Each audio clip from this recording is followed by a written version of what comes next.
This is Point of View, exploring the Texas abortion debate with your host, Yemaya Jacinto. So my name is Ashley Leenarts, and I am a legislative associate for Texas Right to Life. And Texas Right to Life is the oldest and largest pro-life organization in Texas. We work with everything from patient advocacy to the alternatives to abortion funding, helping ensure that maternity homes, adoption agencies, and pregnancy resource centers are able to be funded. And then we also work with pro-life legislation, among other things. So that's a little bit about who we are and who I am. And what made you to decide to work with a pro-life organization such as this one? Were you raised with these values, or is it something that you kind of came to on your own? Yeah, so the reason why I ended up here is because I've always believed in helping people in general, and being kind to those around us and looking out for the vulnerable, especially. She goes on to detail how she was inspired by a college friend who was pregnant at the age of 19 and was able to gain financial, educational, and moral support from the Pregnancy Resource Center in her town, including resources regarding abortion. In the end, her friend chose to carry the pregnancy to term. Really encouraging to me, and I ended up volunteering at that center after that. And then I saw like the benefit that this was for so many women. The main reason women choose abortion is because they feel like they don't have support. And I was able to see the support that was offered to them, so that way they knew that they had real choices and real support if they made those choices, and just informed consent. Because a lot of times our media doesn't want to talk about the reality of abortion for women, after they undergo it, what it does to their own body, what it does to them mentally, and what it does to their baby's body, and what their baby's development actually looks like. And so just being part of making sure that women are empowered in this, because they want to talk about women are being taken away, these rights are being taken away, but we're not really giving them choices. We're encouraging abortion, but we're not encouraging informed consent. We're not encouraging support. And so I wanted to do more to support women and to help her and her baby.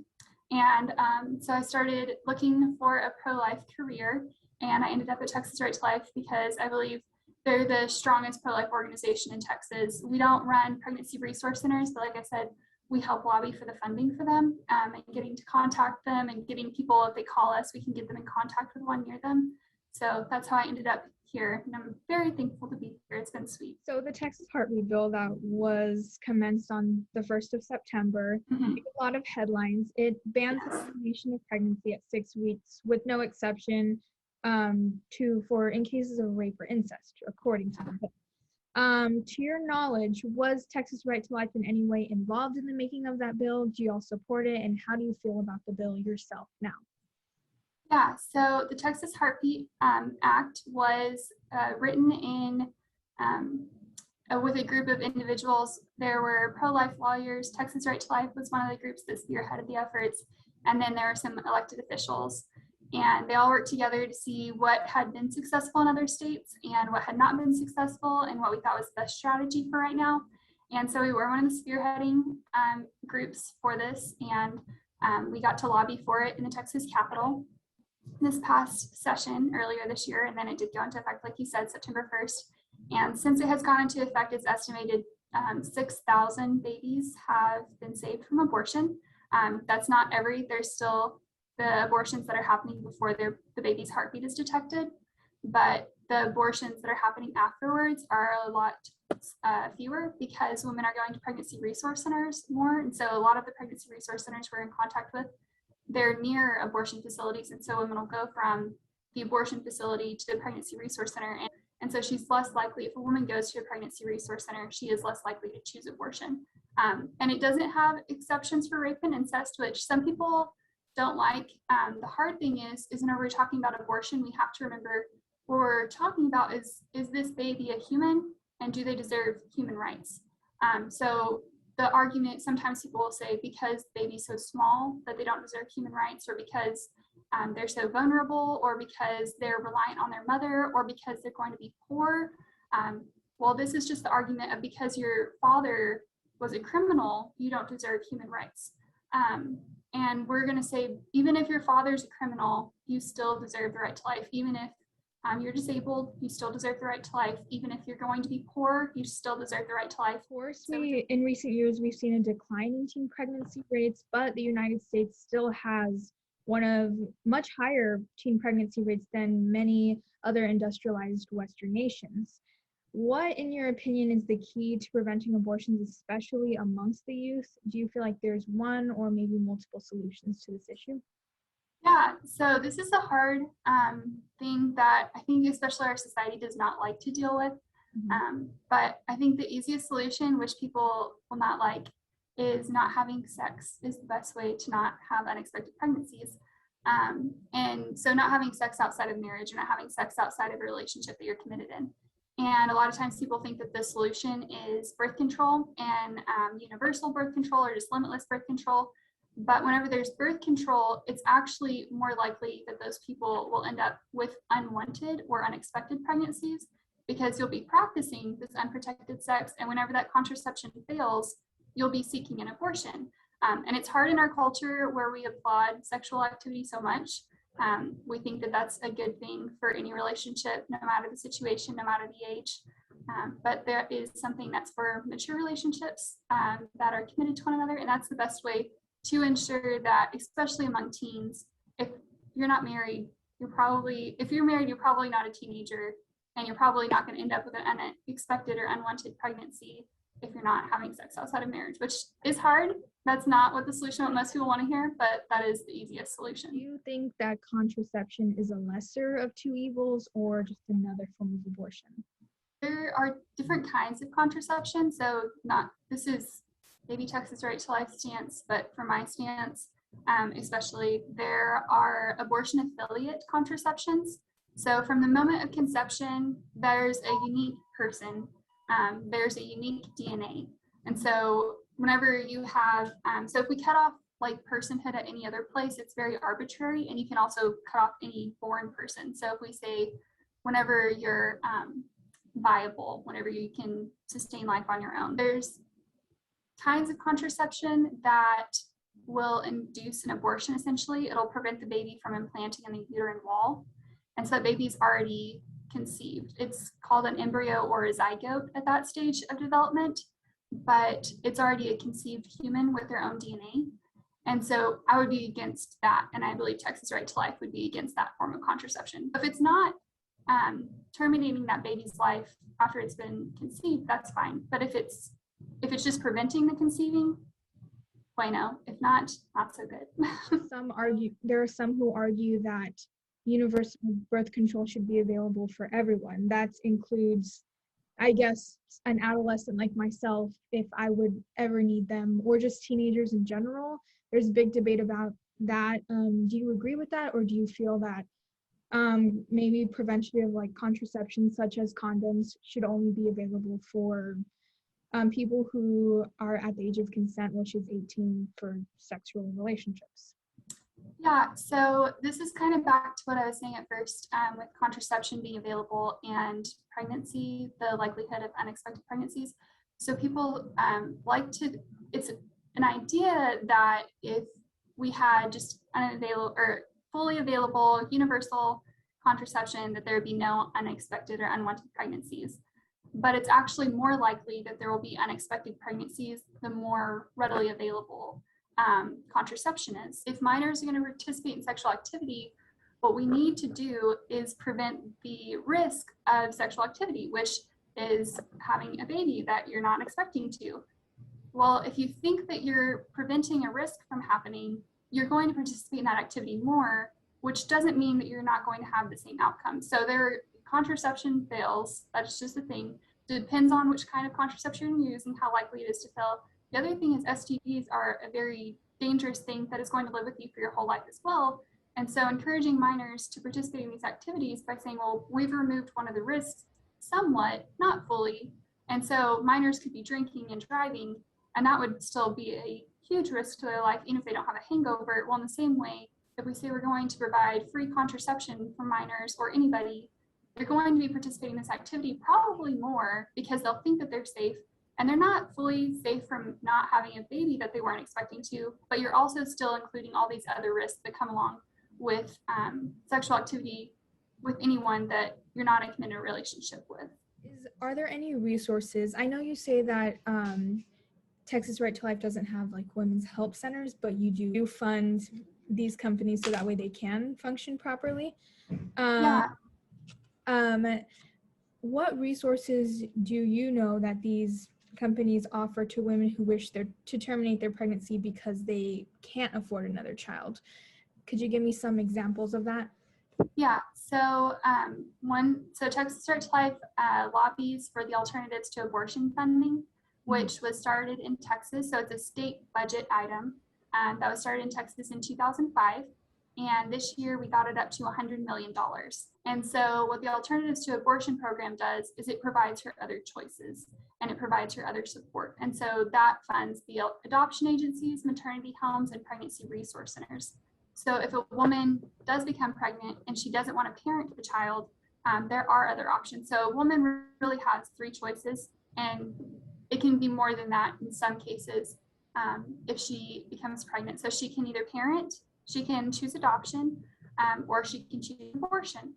And we don't want abortion because that ends up killing an unborn child. And they're still a human, and we believe that all humans have this innate worth, this innate dignity, and we don't want to make an argument for any reason for an innocent person to be killed, but we do want to support that woman in that situation. If a woman chooses adoption while she's pregnant, it usually doesn't cost her a thing. She can come up with whether she wants that to be an open or closed adoption. So she can have a relationship with that child. She can have a relationship with a family she chooses, and she usually gets to choose who is going to be the parent of her child. And she can have a closed adoption, meaning that she's going to forfeit her rights and not have any contact with them. And it'll probably be a sealed adoption, meaning that that child can't contact her or have her contact information until they're 18 years old. And then the other option is a maternity home. So if she's living in a vulnerable situation, like an abusive relationship, or if she's homeless or something like that, she can go to a maternity home and they'll provide her housing for her entire pregnancy and usually up to a couple years after that birth. And so it's just another resource. We don't want women to be abandoned and to have these babies on the street. That's a horrible situation. We wouldn't want to do that. So providing that support system for her. Ashley provides a visual if one decides to go to a pregnancy resource center. Typically, a woman would be given a pregnancy test. If that comes back positive, she would be given an ultrasound in order to verify the growth of the fetus and the stage of pregnancy. Additionally, she would be provided with adoption agency resources, along with baby clothes, formula, and a variety of other supplies in the case that she does decide to raise the child herself, such as housing and transportation. We don't want to abandon women. We are pro-life, yes, but we're not just pro-birth, which is an argument that some people will make, but we are very much pro-life, and we want to disincentivize abortion. Of course, that's what the Texas Heartbeat Act, the people who profit off of abortion are the abortion industry and those who fund abortions. And so we disincentivize them because they could face these lawsuits under the Heartbeat Act, but we also want to incentivize choosing life if you do have a baby and also provide support for them. And so in Texas, our budget actually for the Alternatives to Abortion program, usually these sort of centers are ran totally off of nonprofits. They're totally ran off of the community support, but in Texas, we have the largest program of all the states combined. So every state in the United States, different ones have alternatives to abortion programs, but the one in Texas is larger than all of the other 49 states combined. And so we are, yes, we're boldly pro-life, but we're also boldly pro-woman in this situation. What are, in your opinion, I should say, what are men's obligations in terms of preventing a woman from becoming pregnant or supporting them while they're pregnant if they decide to keep the pregnancy, and providing for the mother and child at the end of the pregnancy, of course? And what policies would you advocate for to ensure that these responsibilities are met? Yeah, so I love this question because I think a lot of times men are cut out of the pro-life versus pro-abortion conversation. A lot of times they'll say, like, you don't have a uterus, you don't have an opinion, but half the babies being aborted are males, and we want fathers to be participants of their family. So whenever we have a household where the father's absent, we know that that's detrimental to the family, but it's hard because they're cut off from the conversation of their own child's life. From the moment of conception, typically. The main reason a woman will typically choose abortion is because she doesn't feel support, and the main person she usually doesn't feel support from is whoever her spouse is. So encouraging that partner, that father, to be there is great. I do think that we already have, so we have, what is it called? child support. If a child is born, then the father is liable to provide child support for his child. Before the child is born, we do want men to have a say in this conversation. So I think that that just comes down to encouraging men, one, to step up, but two, we need to not tell men that they can't have a voice, whether or not their child lives or dies. So encouraging men to say, I want us to keep this baby. And if he says that, not shutting men down and saying, well, it's not your body, it's not your choice. That is his child. And that is something that is very impactful for the rest of his life. He's going to be dealing with knowing that he had this child. And so not only is the woman the one in this situation, the man is in this situation too. So we need to encourage men to have a say in this. And I think that that will help our family systems as well. Do you see any chance, do you see a compromise between the pro-life and the pro-choice side? And if so, what would that look like in an ideal setting? Yeah, so there's different aspects of compromise. There's some things that we can't compromise on, of course, because the pro-abortion side or the anti-life side wants to argue that it's not a baby, or even if it is a baby, it doesn't deserve the right to life. And the pro-life will say, well, because from the moment of conception, this is a unique human, we shouldn't kill humans no matter what the reasoning is. So that's hard to say that there's going to be a compromise. I think that there's education as far as just learning about the baby's development. So the Heartbeat Act is great in doing that. So now most of the nation knows it's between 5 to 7 weeks that baby's heartbeat is detected, but it's about 3 weeks that baby's heart's already beating. And it's around that same time that brain activity can be detected. Around 6 weeks or so, brain activity can be detected in that baby. And around 8 weeks, all of their organ systems are developed. So learning about the humanity of the baby helps people, I think, relate to it. And also understanding what abortion really does, I think, can help us at least just know, have fully informed decisions whenever we're making these choices. Just know what abortion really does to that baby's body, what it does to the woman's body. But things that we can all agree on, I think, are things like the Alternatives to Abortion program. And it does say alternatives to abortion. And of course, they're not going to advocate for abortion in those centers, but they will be advocating for the woman to have informed consent. So they're not going to stop her from going anywhere if she wants to have an abortion, but they're going to provide her support. So that way, if she does want to have that baby, if she does want to choose adoption, that she can have support. And I think there are representatives at our Texas Capitol who will vote for, they're Democrat and they're fully for abortion, but they'll vote for that program because they know that it's going to provide support for women that want to choose life but can't, that don't feel empowered to choose life right now if they don't have these supports available. Maybe we're not going to agree on abortion, and I hope that one day we can get closer to understanding and valuing that baby's life. But if we can't agree on that baby's value, we can at least agree, if women want to choose life, that they should have support available to them throughout pregnancy and after. I think that that's a great area we can compromise in. Is there a pro-life argument in particular that you feel like is not talked about enough, whether that be in the media or just, I guess, pro-life people in general? And what would you say to someone who is on the opposite side of the spectrum to get them to see your point of view? Yeah, I think there's a lot of different issues, but I think, like what I was just saying, the main thing that really disheartens me is whenever I see an anti-life person arguing against the Alternatives to Abortion or arguing against, because that does fund the maternity homes, pregnancy resource centers, and adoption agencies. And especially pregnancy resource centers, a lot of times they're called fake clinics. And it's really sad to know that women are being told not to go there and not receive the support that's available to them. I think one thing that I would love to see is people just allowing women to know all the resources that she really has, so that way she knows, because the main reason she's going to choose abortion is because she doesn't feel supported. And we shouldn't have people feeling pressured into this or just cornered into abortion. We should make sure that women know all of the resources that they have available. We want to empower women, we want to empower families, and we want to love her in that situation, and also know there's healing. Even if another thing that pregnancy resource centers will usually do is offer post-abortion counseling, because a lot of people that go through abortion have a lot of trauma that they deal with.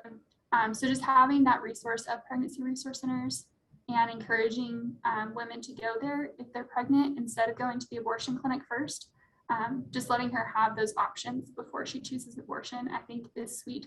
Just let her have the informed consent and then let her make her decision from there if she's going to choose that.